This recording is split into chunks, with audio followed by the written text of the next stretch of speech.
Bab 661. Nama, penguasa dunia, aku menjadi penguasa gurun sejak awal penulis, ikan mas meniup gelembung. Plus mematikan mengatur ulang, Twilight City masih jauh dari tujuan ini. Namun, tujuan itu sudah di depan mata. Kelas literasi dan berbagi pengetahuan adalah kebijakan yang sangat penting. Karu mengerti, sesuai perintahmu, aku akan segera mengaturnya. Karu pun menurut, dia membungkuk, berbalik, dan pergi. Richard menghela napas saat melihat kepala pelayan itu pergi. Mengelola wilayah bukanlah hal yang mudah. Untungnya, kepala pelayan Karu telah membantunya menangani sebagian besar masalah sepele, jadi dia punya energi untuk merencanakan hal-hal lain. Karu memanggil pembantu untuk membuat teh hangat. Richard bersandar di kursi empuk dan menatap langit malam melalui jendela. Dia tenggelam dalam pikirannya. Dia mulai memikirkan perkembangan masa depan Twilight City. Langkah pertama adalah mendapatkan sumber daya. Ini adalah inti dari segalanya. Desert Crown Honey, Desert Crown Robe, White Tail Wine, Black Sorbet, dia dapat memproduksi massal 3 produk pertama karena berbagai batasan. Hanya Black Frozen Ice Cream yang memiliki potensi yang sangat besar. Jadi, dia perlu memperluas kapasitas produksi sebanyak mungkin. Pangkalan perkebunan di dunia bawah tanah telah memulai pekerjaan awalnya, dan kota benteng mengembangkan mesin alkimia yang dapat menabur dan memanen secara otomatis. Sekarang setelah Richard memperoleh tanah abadi, ia hanya perlu memperluas bidang ini untuk menambah area pertanian yang aman. Singkatnya, rencana yang telah ia buat berhasil berjalan. Ia perlu memasok penelitian ras kucing berekor putih tentang anggur berkualitas, dan itu tidak cukup. Para pembuat anggur alami ini harus lebih jauh memproduksi anggur berkualitas. Yang kedua adalah mengembangkan pertanian. Richard khawatir perang mendadak di kota Twilight akan menyebabkan kekurangan pangan dan kehancuran sumber daya dan harta karun. Tanah abadi telah menyelesaikan masalah ini dengan sempurna. Di masa depan, area pertanian kota Twilight akan mencapai jalur yang benar. Ia harus meminta Karu untuk memastikan hal ini dilakukan. Yang ketiga adalah misi yang harus ia selesaikan selanjutnya. Richard merenung. Ia merenung untuk waktu yang lama. Sepertinya ia belum melakukan banyak hal. Misi peringkat S ambil hati dewa. Hadiah untuk mengontrak keberadaan yang luar biasa gulungan kontrak Adipati Agung Vampir. Lebih jauh lagi, kemunculan Crimson Moon dan perilisan paket ekspansi baru akan membawa kekacauan. Bagaimana dia merencanakan dan berpartisipasi di dalamnya terlebih dahulu adalah masalah yang harus dia hadapi. Selain dua masalah yang paling mendesak ini, ada juga tanah hukum yang dilanggar dan tempat misterius tempat dia mendapatkan Emily. Saat itu, dia telah membangkitkan dewa yang menjaga tempat itu. Dan dewa itu masih bercokol di kerajaan ilahi yang hancur. Dia belum sempat menjelajahinya, dan sekarang saatnya untuk mempertimbangkannya. Selain itu, salah satu tentakelnya membunuh Alphys ke dalam penjara bawah tanah yang memenjarakan para Transcendent. Mereka bisa mendapatkan pahlawan yang dipenjara di dalamnya jika mereka menerobos bawah tanah. Ini juga merupakan peta tingkat atas. Penguasa pasir melihat anak laki-laki kecil itu dengan sedikit lemak bayi. Dia terkejut menatap mangkuk yang lebih bersih dari jilatan anjing. Wajah tua Dunelord langsung memerah. Dia batuk ringan. Anak kecil, terima kasih atas makanannya.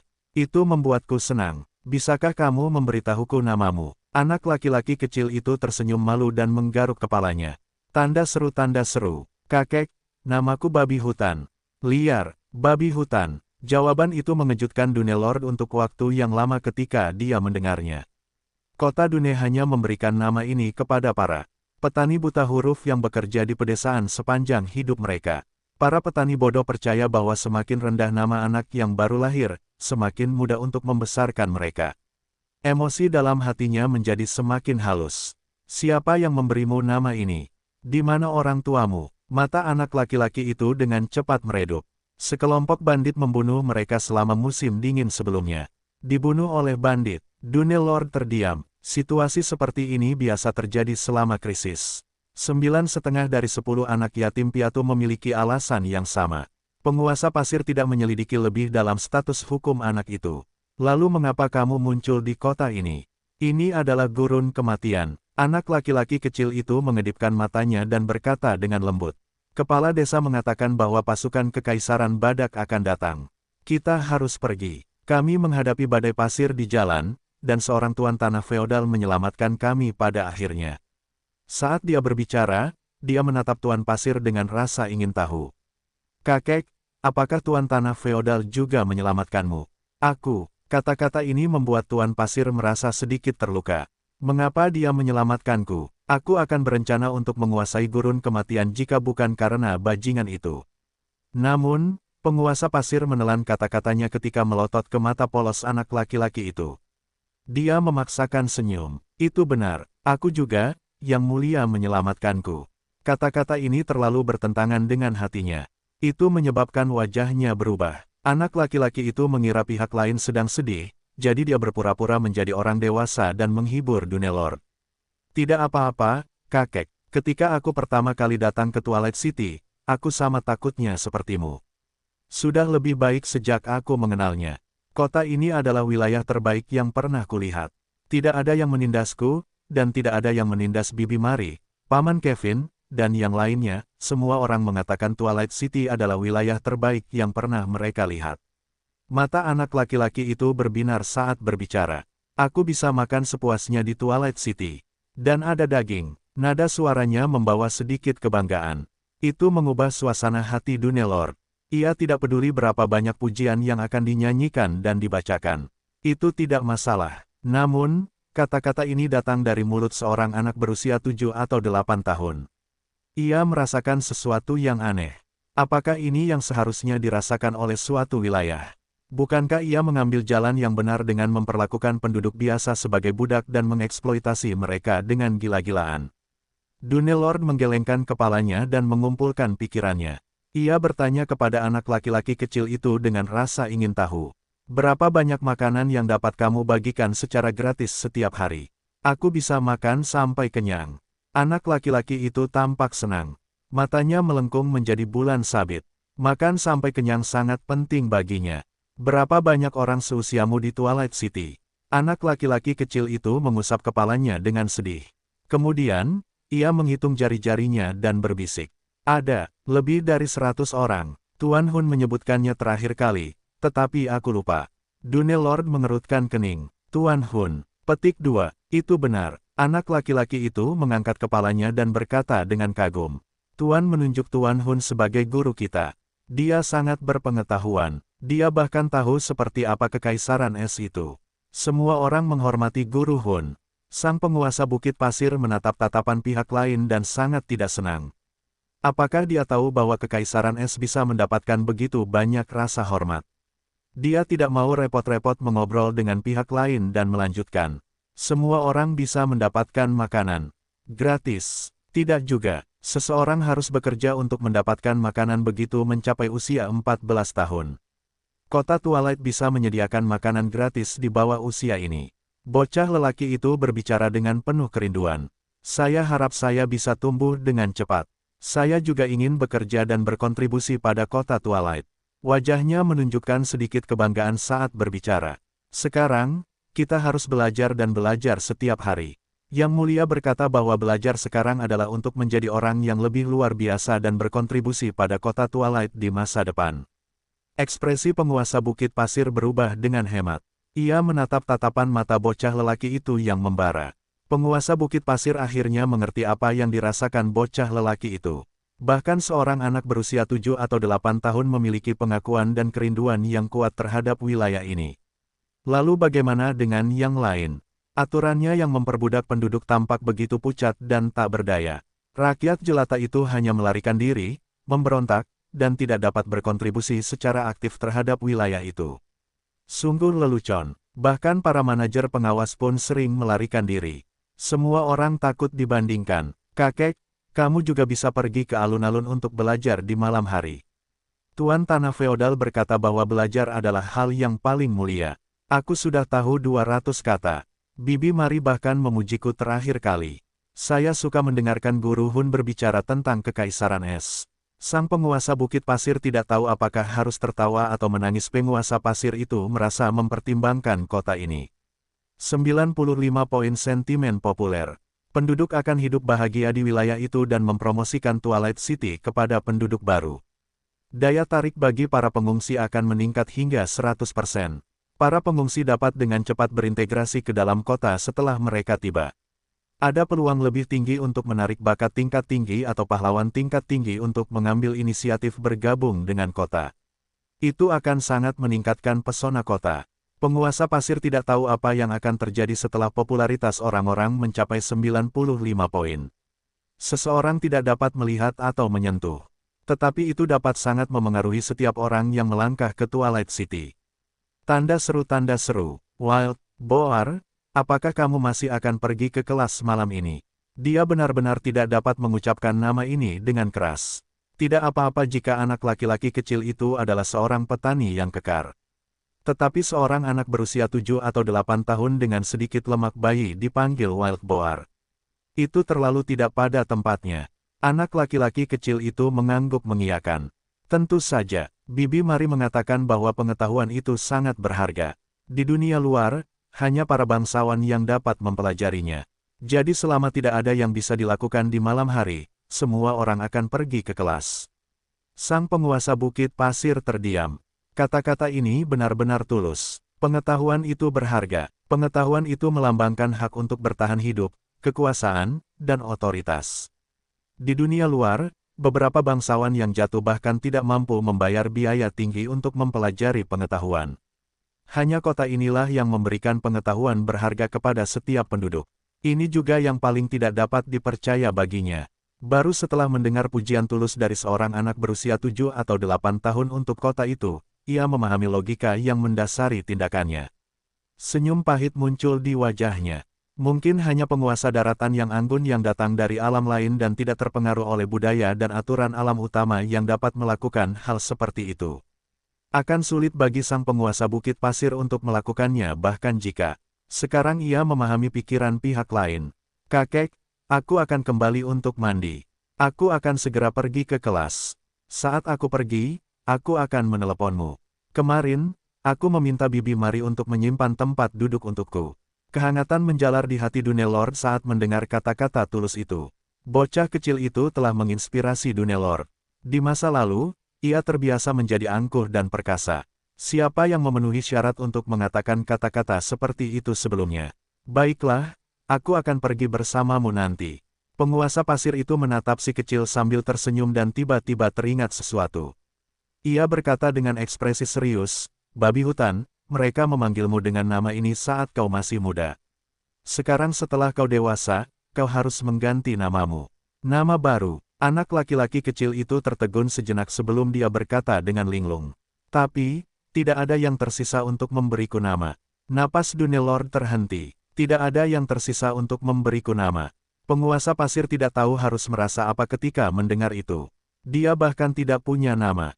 Orang yang paling peduli padanya juga telah meninggalkan dunia ini. Sendirian, ia menatap wajah imut dengan sedikit lemak bayi dan mangkuk kosong di tangannya. Wajahnya yang keriput melembut. "Kenapa aku tidak memberimu nama?" Mata anak kecil itu langsung berbinar. Namun, dia masih tidak bisa mempercayainya dan berkata dengan hati-hati. "Apakah kamu serius?" "Tentu saja." Dunelord mengangguk dengan sungguh-sungguh pada seorang anak berusia 7 atau 8 tahun.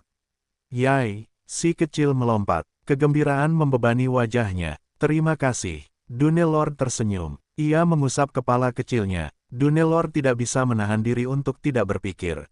Tiba-tiba ia memikirkan sesuatu setelah waktu yang lama. Matanya berbinar. "Nama barumu, aku akan memanggilmu Abalo."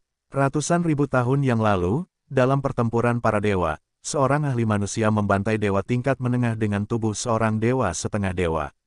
Mereka menyebut dewa setengah dewa itu Abalo. Dalam bahasa gurun kuno, pengucapan kata ini memiliki arti yang sama dengan pahlawan. Bocah kecil itu langsung senang.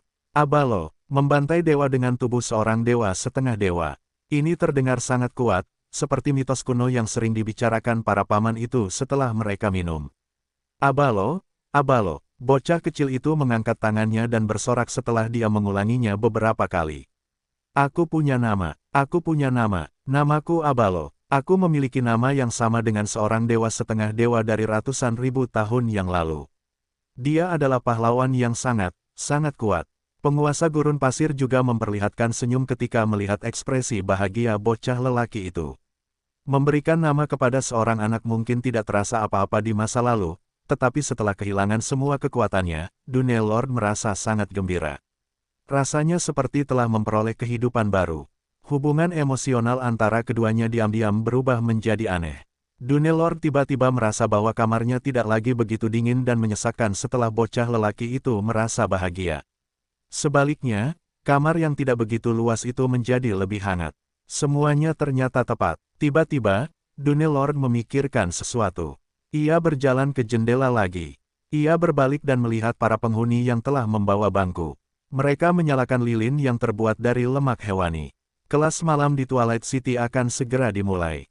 Dunelord memandangi mereka yang telah mandi hingga kering, cari di dalam. Di hutan lebat, sepasang prajurit memegang bilah tajam dan mengenakan baju zirah rapi dan dengan gila mengacak-acak setiap semak, seperti hiena yang mencari makanan. Senjata tajam mereka memotong rumput liar yang rapat, dan serpihan rumput beterbangan di mana-mana. Bilah dingin itu membunuh beberapa serangga yang menempel erat di batang dan daun. Tebasan itu mengeluarkan bau busuk yang bercampur dengan bau rumput dan tanah. Itu memberi orang pengalaman penciuman yang agak rumit. Tanda seru. Beberapa ratus meter di depan, Ruyer dari El Kingdom yang acak-acakan memegang erat tangan saudara perempuannya dan berlari ke kedalaman hutan. Dia bisa mendengar suara-suara rendah yang terdengar di belakangnya. Kebencian yang mendalam muncul di wajahnya yang kotor. Pengkhianat terkutuk itu, hanya dia dan saudara perempuannya yang tersisa di keluarga kerajaan-kerajaan El yang luas. Kesedihan yang tak terlukiskan menelan matanya. Archduke selalu setia kepada ayahnya. Siapa yang mengira bahwa darah yang mengamuk akan mengkhianati ayahnya? Raja legendaris saat ia berbaris menuju jurang-jurang. Ia tidak akan pernah melupakan adegan saat pengkhianat menusuk jantung ayahnya dengan pedang panjang. Ia bersumpah akan mengeksekusi para pengkhianat ini berapapun harganya. Cepat, ada jejak mereka di sana. Sebuah suara jelas terdengar dari belakang, mengejutkan Ruyer. Ia memegang erat tangan kakaknya dan mempercepat langkahnya lagi. Ia harus bertahan hidup. Ia hanya bisa membalas dendam jika ia selamat. Kerajaan El tidak boleh jatuh ke tangan para pengkhianat tercela itu. Seorang budak yang tidak berharga tidak akan bisa menghabisi keluarga kerajaan El begitu saja. Ayahnya telah tiada, tetapi ia dan kakaknya masih hidup. Selama mereka masih bisa bernapas, para pengkhianat El akan hidup dalam ketakutan dan ketakutan selamanya. Gadis itu berusia sekitar 8 atau 9 tahun dan dengan tegas memegang tangan kakaknya. Ia tidak bersuara, tidak peduli seberapa jauh kakaknya berlari, bahkan saat rumput liar dan duri tajam memotong pergelangan kakinya. Yang satu berusia 18 atau 19 tahun, dan yang lainnya berusia 8 atau 9 tahun. Kedua gadis itu berlari liar melewati medan yang rumit dan hutan yang diselimuti rumput liar. Kicauan, tiba-tiba, suara burung terdengar dari langit seperti guntur yang menggelegar. Hualala, badai tingkat ke-10 menumbangkan hutan itu. Ranting-ranting bergoyang, dan daun-daun bergoyang dan jatuh. Apa yang sedang terjadi? Ruyer tanpa sadar mendongak. Dia samar-samar bisa melihat sosok yang menyebabkan keributan itu melalui dedaunan yang berbintik-bintik. Pada saat berikutnya, sebuah nama yang membuat wajahnya pucat tiba-tiba muncul di benaknya. Elang Haus Darah, seorang prajurit terbaik yang dibesarkan oleh Archduke Darah yang mengamuk. Mereka adalah pasukan kavaleri udara teratas di kerajaan El. Bahkan elang naga keluarga kerajaan tidak dapat bersaing dengan mereka. Elang Haus Darah mencapai level 19 saat lahir. Ia dapat naik level hingga 20 selama ia bisa mandi dalam darah. Pasukan ini telah memberikan kontribusi yang sangat besar bagi kerajaan El. Namun, tidak ada yang menyangka bahwa suatu hari, pasukan yang menjaga dan melindungi kerajaan El akan membunuh keturunan keluarga kerajaan El. Wosh! Behemoth itu memiliki lebar sayap lebih dari 20 meter dan mengepakkan sayapnya dengan ganas.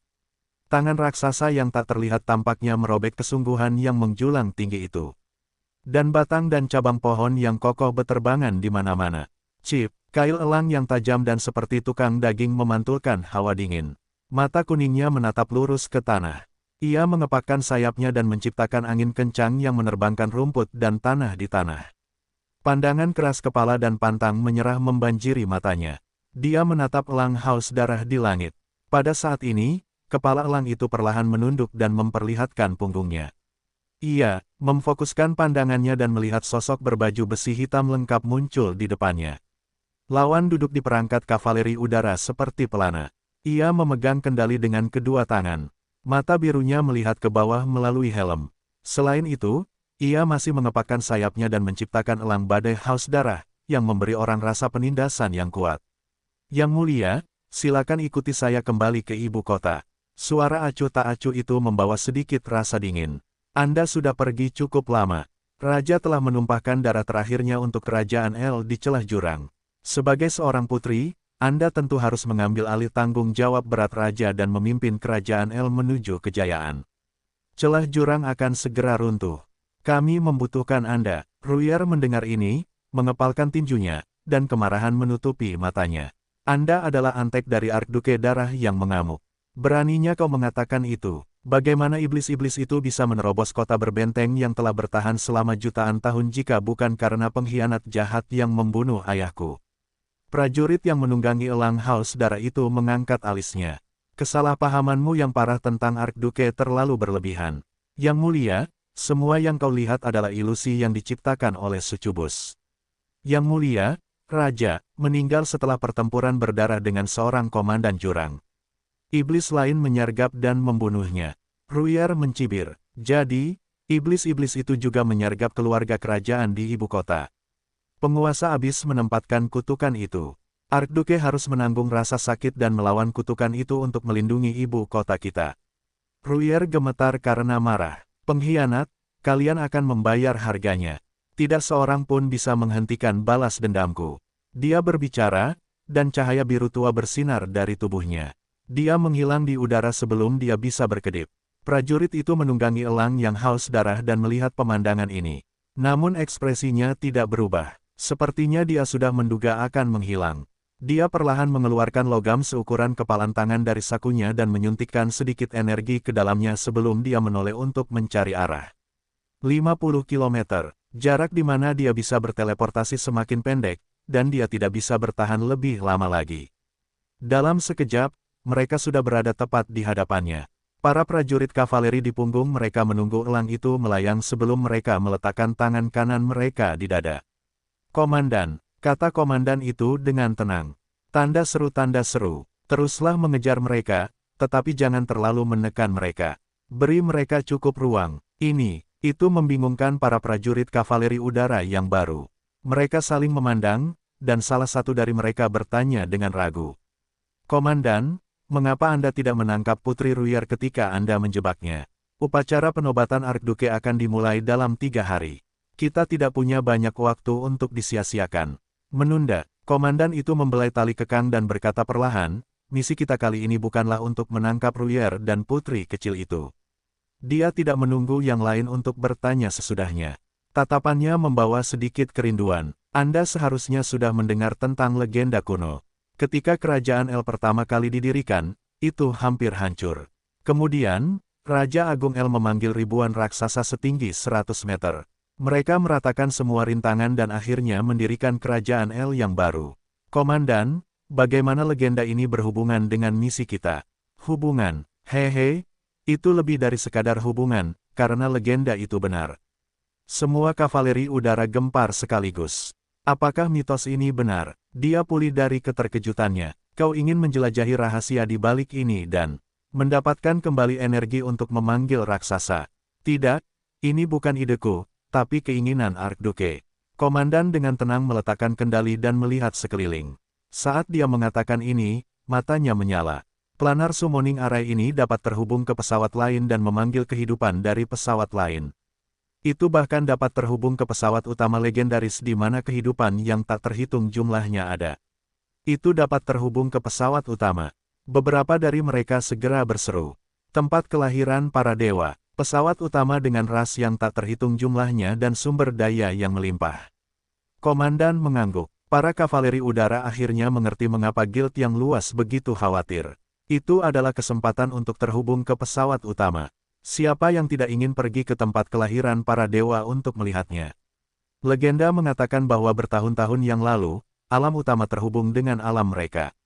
Orang-orang pada saat itu dapat pergi ke alam utama kapan saja. Kemudian, pertempuran yang belum pernah terjadi sebelumnya menghancurkan ruangan itu. Sejak saat itu, mereka telah kehilangan koneksi ke alam utama. Tidak peduli berapa banyak metode yang digunakan oleh para pendatang baru, mereka tidak dapat keluar dari situasi tersebut. Sekarang, alam utama telah menjadi legenda. Mereka menjadi bersemangat ketika mendengar ada kesempatan. Komandan, kami akan melaksanakan perintah Anda. Komandan menoleh ke suatu arah dan berkata perlahan, Planar Summoning Array adalah rahasia terbesar keluarga Kerajaan L. Hanya keluarga Kerajaan L yang mengetahuinya. Jadi, Anda berencana untuk membiarkan keturunannya melarikan diri dan dapat membawa kita ke ruang rahasia itu. Tapi bagaimana Anda tahu mereka pergi ke ruang rahasia itu? Karena mereka menyembunyikan harta karun yang telah dikumpulkan keluarga Kerajaan L selama bertahun-tahun yang tak terhitung jumlahnya di sana. Mereka tidak punya pilihan jika mereka mendorong dengan balas dendam. Lagi pula, harta karun yang begitu berharga harus dijaga ketat. Ini adalah dasar dari balas dendam mereka. Tidak sampai saat itu kavaleri udara mengerti. Segera, mereka mengikuti tatapan komandan dan melihat ke arah yang sama. Terus mengejar. Beberapa elang haus darah yang memancarkan aura ganas mengepakkan sayap mereka dan dengan cepat terbang menjauh di bawah komandonya. Asteris. Di semak-semak lebat, Ruiel menggertakkan giginya. Wajahnya pucat saat dia menatap adik perempuannya, yang telah mengerutkan bibirnya rapat-rapat dan tetap diam. Dia tampaknya telah memutuskan setelah beberapa kali menarik napas dalam-dalam. Kita perlu memasuki ruang rahasia tempat keluarga Kerajaan L menyembunyikan harta karun yang terkumpul. Pasukan yang kuat juga ditempatkan di sana. Adik perempuannya perlahan mengangkat kepalanya dan berbicara untuk pertama kalinya. Apakah kamu sudah memikirkannya? Ini persis seperti yang diharapkan para pengkhianat. Meskipun suaranya muda, nadanya sangat dewasa. Sepertinya dia sedang berbicara dengan seseorang yang berusia 20-an. Dia menarik napas dalam-dalam. Bagaimana mungkin dia tidak tahu rencana si penculik? Mereka memiliki kesempatan untuk menangkap mereka beberapa kali, tetapi mereka tetap berhasil melarikan diri. Sepertinya mereka membiarkan mereka melarikan diri. Makna di balik ini sudah jelas dengan sendirinya. Namun, matanya tegas, perang tragis itu tampaknya telah lama berlalu. Hanya para trin gelap yang ditempatkan di luar kota yang membuktikan bahwa perang itu benar-benar ada. Mereka memperbaiki rumah-rumah yang rusak dan membangun kembali bangunan-bangunan yang runtuh. Produksi dan kehidupan di Twilight City kembali normal dalam 2 hari. Tanda seru. Tidak ada yang berubah kecuali penurunan. Pasukan yang signifikan. Penduduk mengembalikan Twilight City ke keadaan semula, tetapi dunia terkejut. Tanggal 7 Desember malam. Semua orang mengira hari ini sama seperti hari-hari lainnya. Saat cahaya sisa matahari terbenam mencapai cakrawala, bulan merah darah yang kabur muncul di langit. Bulan baru, bulan sabit sangat dangkal, seseorang bahkan mungkin melewatkannya jika tidak sengaja mengamati. Namun, kali ini, ia muncul saat bulan berada tinggi di langit. Pemandangan ini langsung membuat orang-orang menoleh. Penduduk asli baik-baik saja, mereka merasa itu agak aneh, tetapi para pemain langsung meledak dengan sangat antusias. Itu karena pemandangan ini terhubung langsung dengan pemberitahuan sistem. Bulan merah, paket ekspansi baru. Setiap kali sistem mengeluarkan misi penting, itu akan membawa perubahan besar. Tidak seorang pun ingin melewatkan kesempatan untuk bangkit. Ini baru awal bulan, tetapi dia sudah bisa melihat sedikit warna merah. Crimson Moon akan terbit lebih awal. Beberapa pemain mulai mendiskusikan alasannya. Mereka bersumpah untuk mendapatkan bagian dari keuntungan saat sistem merilis paket ekspansi baru. Banyak orang mulai membuat rencana. Dengan ukuran pemain, saat mereka semua bergerak, seluruh bidang utama segera menghasilkan aura yang berbeda. Itu menarik perhatian pasukan utama tersebut. Sebelum paket ekspansi baru dirilis, situasinya menjadi rumit. Semua pasukan seperti api yang terkubur dalam tong. Begitu mereka bertemu percikan, mereka akan langsung menyebabkan kerusakan yang menghancurkan. Richard terkejut saat melihat Crimson Moon di langit. Namun emosinya menyimpang dari para pemain. Windsor memberitahunya secara pribadi, Crimson Moon akan terbit pada akhir bulan. Tujuannya adalah untuk memenuhi tujuan guru Peim dari toko umum Naga Merah. Sekarang Crimson Moon telah muncul lebih awal, apakah itu akan bocor dan memberitahu para dewa? Atau, apakah pihak lain merencanakan semua ini? Pikiran membanjiri benaknya. Meskipun dia akrab dengan Windsor, dia tidak bisa menceritakan segalanya tentang nasib Crimson Moon. Sama seperti bagaimana dia tidak memberitahu Windsor bahwa otoritas busuk ada di tangannya dan bahwa patung yang menyegel jiwa Dewa Kurcaci berada di bawah kendalinya. Richard menghela napas panjang setelah dia merenung.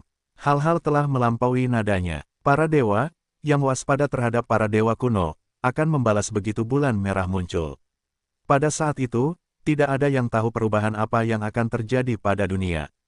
Misi peringkat S, kita tidak bisa menunggu lebih lama lagi. Akhir bulan akan segera tiba, dan kita tidak tahu bagaimana menyelesaikan misi ini. Aku akan segera memiliki transenden ekstra di tanganku setelah misi ini.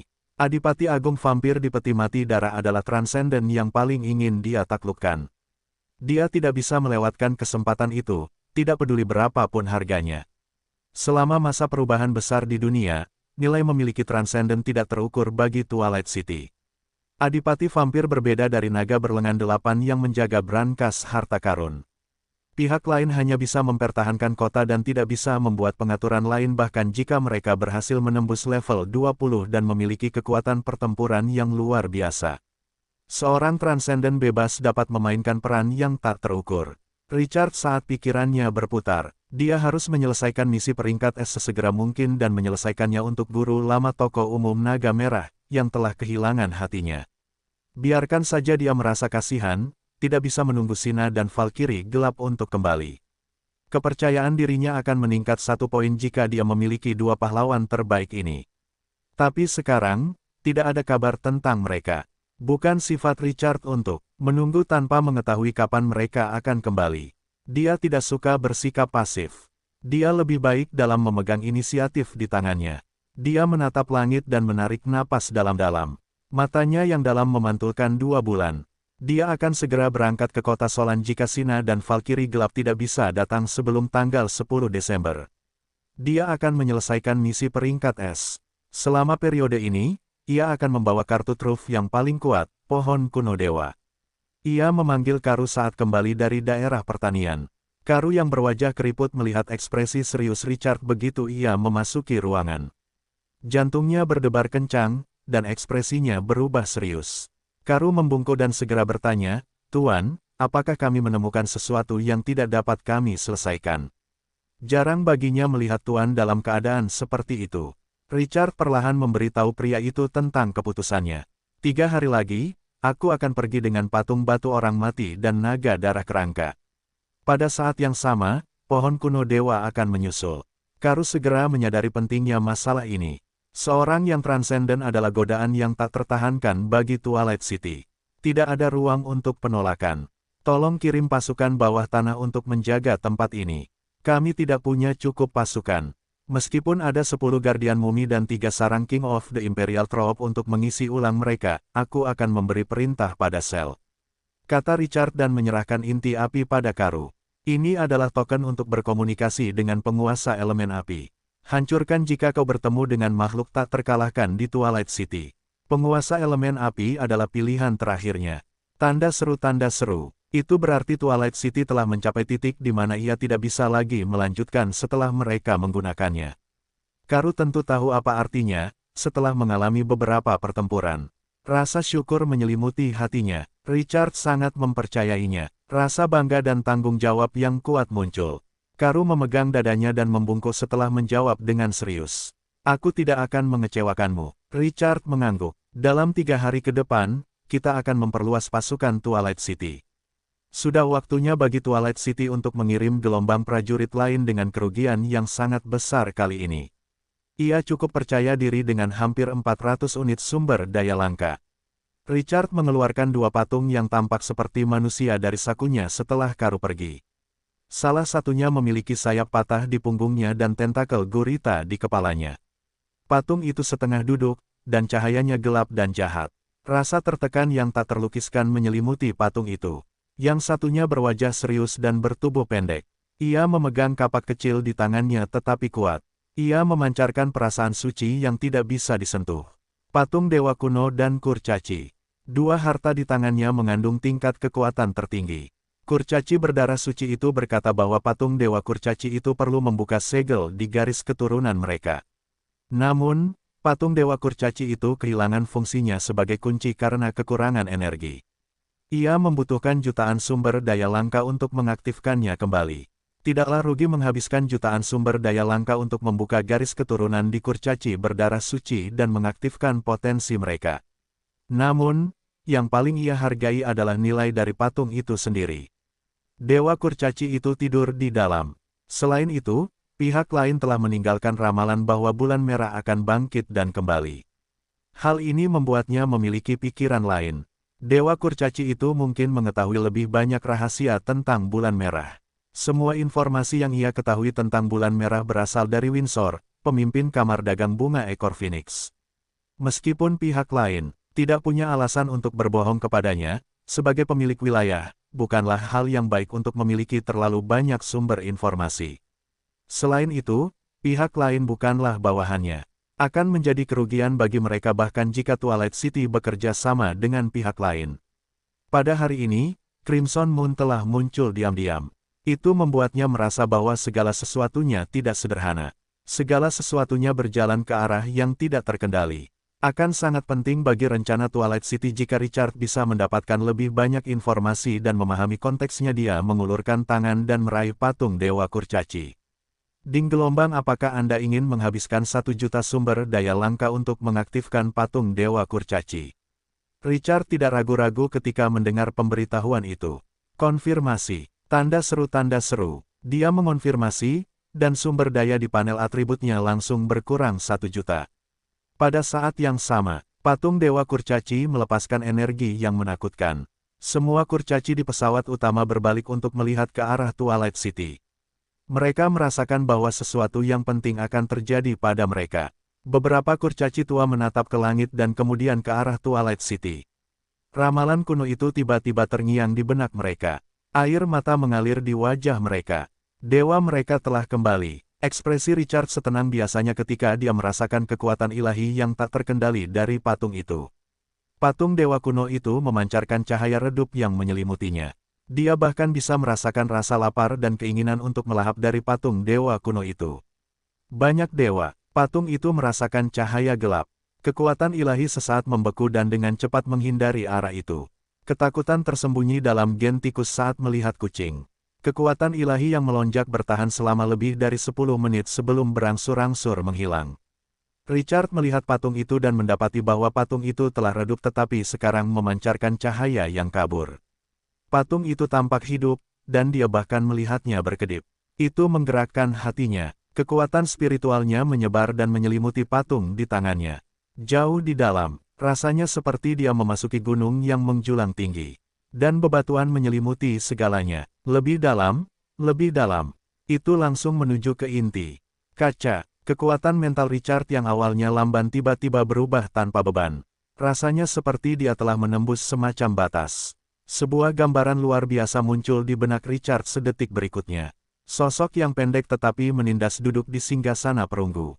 Sosok itu mengenakan mahkota perak di kepalanya dan jubah yang terbuat dari sayap burung yang indah. Cincin yang mempesona menutupi tangannya. Pipinya memancarkan tidur yang damai.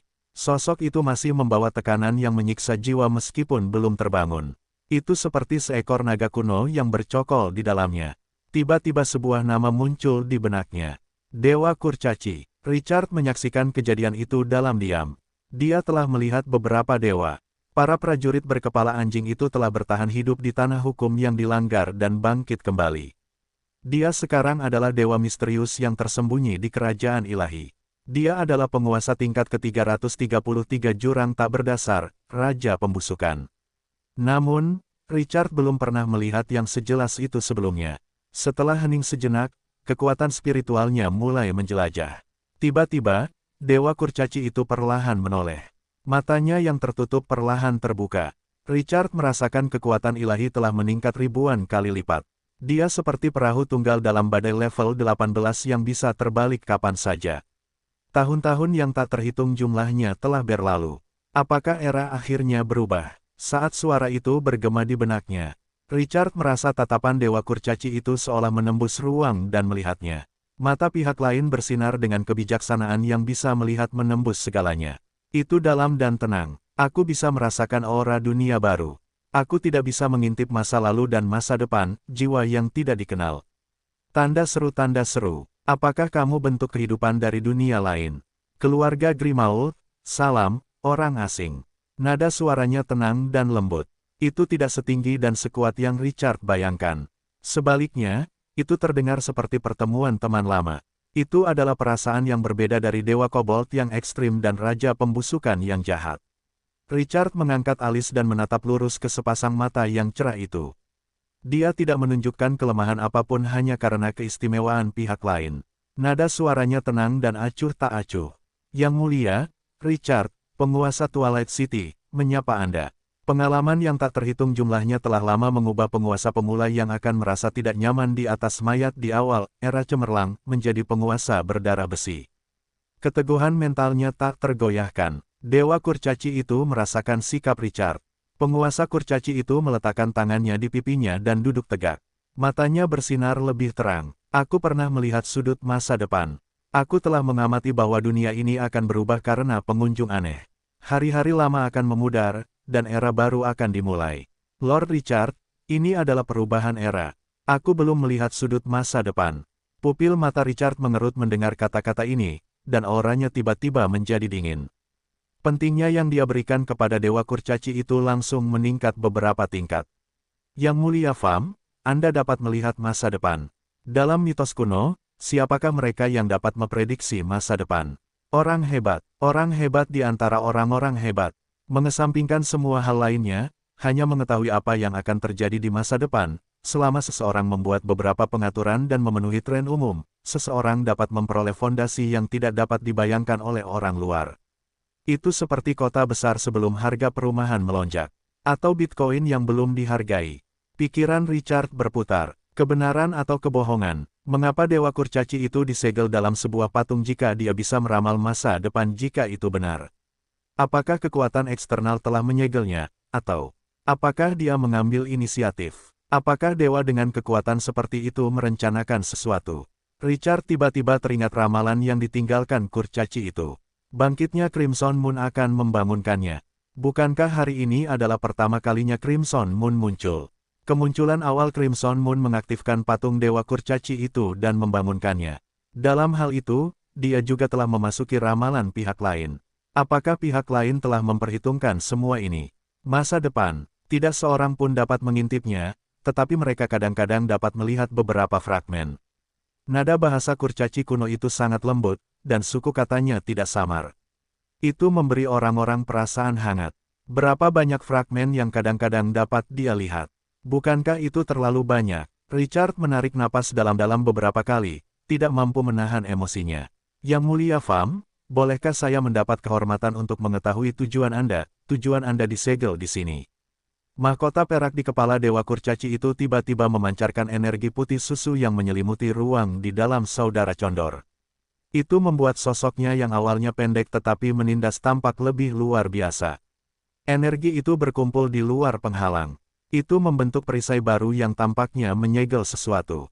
Dewa Kurcaci itu perlahan membuka mulutnya setelah kondensasi lengkap. Richard merasakan kengerian yang tak terlukiskan ketika kata-kata itu keluar dari mulutnya. Saya pernah mencoba mengendalikan sungai takdir, tetapi saya mengalami serangan balik dan terpaksa menyegel jiwa saya. Jangan khawatir, Lord Richard. Itu telah melemahkan kekuatan saya secara ekstrim. Saya bukan ancaman bagi Anda. Mencoba mengendalikan sungai takdir. Legenda meramalkan bahwa tanah-tanah itu melahirkan banyak sekali kehidupan setelah Dewa Pencipta membentuk dunia ini. Nasib kehidupan-kehidupan ini saling terkait. Mereka menyembunyikan sungai itu di tempat yang tidak dapat dilihat siapapun. Di sini, seseorang dapat mengintip semua rahasia semua makhluk hidup dan mengubah nasib setiap orang. Kekuatan Dewa Pencipta, bahkan dalam legenda, tidak dapat mengendalikan sungai takdir. Sekarang, Dewa Kurcaci ini berkata bahwa ia mencoba mengendalikan keberadaan yang tak tersentuh, tak termata-matai, dan tak terlukiskan itu. Dewa Kurcaci itu tidak mati setelah mengalami serangan balik dari sungai takdir. Itu bahkan lebih aneh. Itu adalah sungai takdir, di mana kekuatan semua kehidupan di era cemerlang saling terkait. Seberapa mengerikankah kekuatan itu? Pada saat ini, Dewa Kurcaci itu seperti raksasa yang dapat menopang surga. Suasana hati Richard berubah sangat rapuh. Apakah ini asal-muasal pihak lain? Ini terlalu ganas. Itu sangat kecil. Namun, penguasa kurcaci itu menyembunyikan jiwa matahari saat menembus langit. Yang mulia Fam, saya menghormati keberanian Anda. Itu tidak mati bahkan setelah merayu kematian sejauh ini. Itu memang layak dikagumi. Apakah Anda tahu sesuatu tentang Crimson Moon? Richard membangunkan Dewa Kurcaci itu untuk mendapatkan beberapa informasi. Itulah niat awalnya, meskipun dia terkejut oleh Dewa Kurcaci itu sendiri. Crimson Moon, sosok yang menindas itu duduk di singgasana perunggu. Penguasa kurcaci itu perlahan mengangkat kepalanya. Seolah-olah dia telah melihat bulan merah di langit luar. Dewa-dewa kuno tidak akan mati. Namun, mereka tidak dapat memerintah era cemerlang. Kata-kata ini sangat mengesankan. Dengan kata lain, Crimson Moon dapat memberikan pengaruh, tetapi ide Windsor untuk membantai semua dewa dan membiarkan dewa-dewa kuno yang terbentuk dari aturan memerintah dunia lagi membutuhkan banyak usaha. Ini juga sejalan dengan penilaiannya. Sifat manusia itu egois. Dewa tidak akan menghilang selama kehidupan cerdas masih memiliki keinginan. Karena dewa hanyalah perwujudan dari keinginan. Tanda seru, siapa yang tidak ingin menjadi dewa? Yang telah jatuh adalah dewa sebelumnya. Apa hubungannya dengan dewa berikutnya? Di masa depan, dewa dapat melakukan lebih banyak kontak dengan Crimson Moon. Dua pihak dapat mempertahankan persahabatan, tetapi itu tidak selalu berarti mereka harus mempertaruhkan segalanya. Twilight City seharusnya tidak menjadi pion dalam gambaran besar. Terima kasih atas jawaban Anda, Yang Mulia Fam. Sekarang, apakah ada yang bisa saya bantu? Dewa kurcaci itu menatap Richard sebelum menggelengkan kepalanya. Jiwaku, karena serangan balik dari kekuatan takdir, tidak dapat lagi muncul di alam utama. Hanya ketika era baru tiba, aku dapat terlahir kembali. Lord Richard, satu-satunya cara Anda dapat membantu saya adalah membuat era baru muncul sesegera mungkin. Ekspresi Richard aneh. Dewa kurcaci ini pasti sudah tertidur lama. Apakah mungkin bagi Twilight City untuk menciptakan era baru? Selain itu, pihak lain terus berbicara tentang era baru. Apa ini? Richard segera menyuarakan pertanyaan itu dalam hatinya. Setelah hening sejenak, Dewa kurcaci itu berkata perlahan. Kebangkitan Raja Penciptaan, pembangunan kembali aturan dunia, dan pembalikan sungai takdir. Mata Richard menjadi lebih halus. Namun, tidak ada yang mungkin. Hanya memikirkan mereka, terdengar konyol. Yah, belum ada yang transenden di Twilight City. Dan Anda sudah memikirkan Raja Penciptaan dan membangun kembali aturan dunia.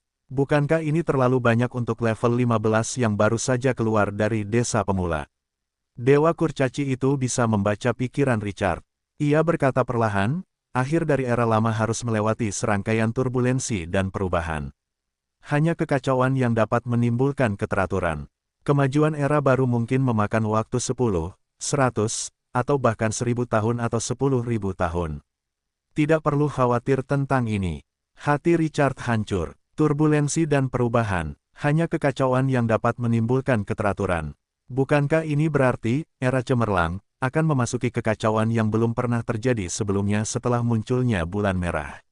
Dewa kurcaci itu masih membuatnya menyadari keseriusan masalah ini, meskipun secara mental sudah siap untuk ini. Ini bukan hanya niat Windsor untuk membunuh para dewa. Itu juga kembalinya para dewa kuno. Itu juga melibatkan transisi antara era baru dan lama. Beberapa perang tidak dapat menyelesaikan konflik di dunia. Pesawat utama bisa runtuh, dan jurang bahkan bisa hancur. Bukankah gurun kematian tercipta karena perang antara para dewa terlalu brutal? Bukankah mereka mengubah tanah awal menjadi bumi hangus? Dia harus mempertimbangkan dengan serius bagaimana Twilight City harus menangani situasi di masa depan. Masa depan tidak akan damai. Yang Mulia Fam, terima kasih atas informasinya. Richard tampaknya telah memikirkan sesuatu dan melanjutkan. Bawahanku memiliki sekelompok kurcaci berdarah suci.